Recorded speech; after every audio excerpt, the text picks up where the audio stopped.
We want to thank you so much for the help that you have been on this Get TheBlaze campaign. We had a goal of 10,000 submissions to the FCC. This is not some campaign drive of, hey, put your name on this list, and then you become really just a mailing list. That's all that really is. Hey, we need to have a bunch of people sign this petition. They're trying to get your email address. What we've asked you to do is, could you please sign this petition for the FCC? This is a government document, and this goes into the record on the Comcast Time Warner merger. And yesterday, or day before yesterday, we told you that the FCC was having public hearings, and nobody thought 10,000 signatures could be had on this FCC. And we even talked about it. We're like, it's putting your name not on a list like us. It's putting your name to the FCC and saying, hey, we disagree with this. How many people will actually take the time to do this? We talked about Comcast's the way they are the worst at service, and this, the worst at service.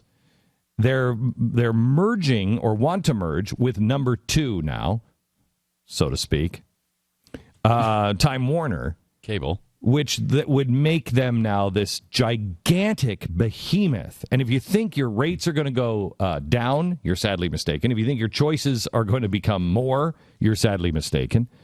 It's just a giant behemoth. Yesterday, we told you that Comcast has made the largest lobbying team in the history of America. That's pretty significant. They're trying to get this merger approved, and they're trying to jam it down everybody's throat, and they're not afraid. Here's why. Today, I want to tell you about the executive management team of Comcast. Comcast has 2 really important Obama cronies working to get the merger approved. First is CEO Brian Roberts. He's an Obama golfing buddy whose political giving is 90% Democrat. He's the CEO. That's Comcast, NBC, Universal.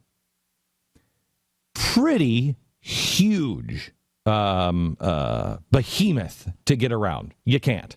And this is a government-regulated industry. I have no problem with fair competition. None. I'll compete against anybody. We have. We're doing fine. Where we're stumbling is we can't get a fair hearing anywhere. We can't get Comcast. Some strange reason, we can blow their circuit boards out. They don't care. Why is that? Could it be the golfing buddy? Could it be the 90% giving to Democratic Party? Don't know. Could it be that Mr. Roberts also serves on the President's Council on Jobs and Competitiveness? Could it be that in 2011, the CEO of Comcast hosted the president and Valerie Jarrett at his home in Martha's Vineyard? Could it be that the president golfed with Mr. Roberts on Martha's Vineyard just last August? We're checking in to see if they're going to spend any cozy, cuddly time when he's at the vineyard now. Now, overseeing this merger is the executive vice president of Comcast. His name is David Cohen. He's also, surprisingly, another major Democratic fundraiser. Mr. Cohen and his wife hosted Mr. Obama at their Philadelphia home in 2011, raising $1.2 million, where the president called the couple great friends. They have given upwards of $500,000 to the president while raising another $2.2 million. I think they're going to have a hard time with this merger at all. During a Democratic fundraiser at Cohen's house, the president said, quote, I've been here so much. The only thing I haven't done in this house is have a Seder, end quote. Wow, that's pretty cozy. The president and Comcast trying to get this merger. No wonder when senators began to question them, they never broke a sweat. He was also a guest at the White House in February for the state dinner to honor the president of France. The employees of Comcast donated $465,000 to the Democratic National Committee compared to the $114,000 to the GOP. They supported the president over Mitt Romney for nearly 4-1. Time Warner donations were $442,000 Obama, 28,000 Romney. The president publicly stated, we're going to punish our enemies and reward our friends. Could I ask, is this merger a punishing of the friends or rewarding of the enemies? Because it certainly is not in the public interest. When Comcast and Time Warner can put on Al Jazeera, a channel that nobody wants, literally nobody is watching, one that is aiding and abetting the enemies of the United States of America, and then block a cable channel like TheBlaze that people by the thousands have called, and we know. What's happening here? What is happening here? I just want you to know, forget about TheBlaze.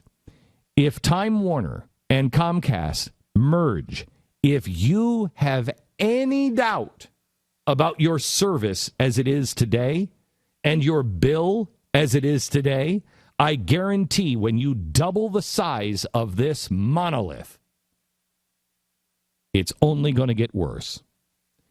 You ask the FCC, is this in our interest or in the interest of some political cronies? If you would like to join us on this campaign, we'd sure like to have your support. We're not putting your name on our list or anything else. What we're doing is we are facilitating you to be able to put these names into the FCC log.